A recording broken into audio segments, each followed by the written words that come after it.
Terrace is bombarded. The city falls in on itself. The autocannons the Sith left behind still remain operational. They gun down any ships that make an attempt to enter or exit the system. 28 days have passed.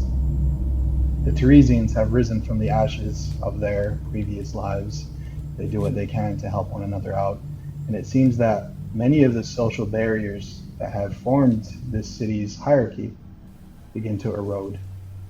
There are people that are more handy with a lot of things in the area and more savvy when it comes to making supplies last. There are those who squabble and whine about their place in the order of things and the families they belong to and the planets that they hold dear. But none of this really matters when it comes down to survival. The people join together hand in hand. Slowly, the rich and the poor begin to lean on each other. Sith soldiers are left behind from the bombardment. They feel the scorn and betrayal left by Darth Malak. Others believe they're playing their part in a master Sith plan from the Dark Lord. This has all been foreseen, and their lives are either forfeit or they're contributing to each step of the plan. An old man is set in his ways. He continues to blame newcomers for the native Teresians' plight. He casts down people from the lower levels he must now call neighbors. Most see him as an ornery old menace. However, some come and sit. They listen to his words. They agree and so mistrust themselves. The old man begins this hungry and shunned. Now soon, followers gather. They bring him what he needs. His belly is full and his back is reinforced. An outcast comes to the surface of Terrace for the first time. He takes a full lung of air and he walks the wreckage. He's never seen the sky in his life. The sight of it is profound. He was denied entry to the promised land. Now he thinks he's truly found it. The people let the outcast join their community. He lends a helping hand, like many of the people who once served the higher class. He's resourceful, he's helpful. He knows how to make the supplies they have on hand last much longer than they really thought. They're substitutes that he brings, ideas that he offers. It seems this man is just what the surface dwellers needed. He's kind, he helps where he can, and is generous with his knowledge. It seems the stories the surface dwellers have been told were all fabrications, all lies. This man wouldn't harm any one of us. An old man does not trust him. He stirs his people to distrust the newcomer as well. One follower and the old man go to investigate the area the outcast came from.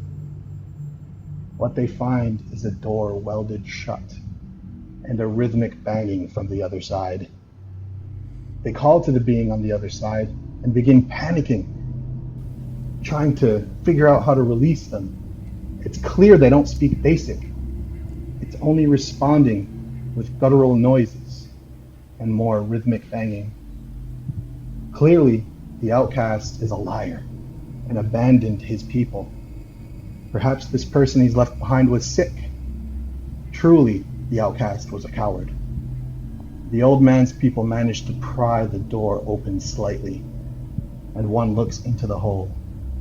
A claw scratches a worker, and they back away. In the hole, they see a monstrosity of dead skin, teeth, nails, and fury.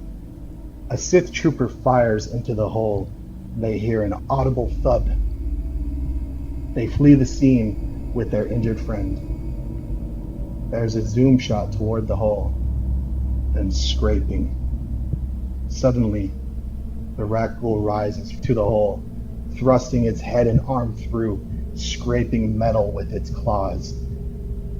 A golden, glowing blaster shot having gone clean through its gray chest. The worker begins to show symptoms. Little do they know that change has begun. They hoist their friend to the rest of the community.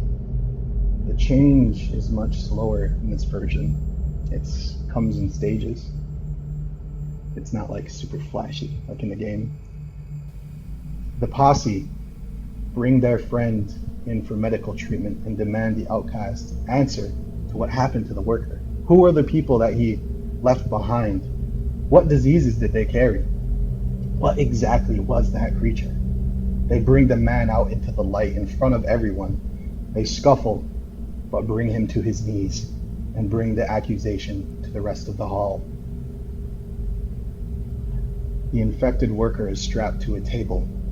He's treated by medical droids and the only medical professional left on hand after the bombing. The worker's skin has turned a gray-white pallor.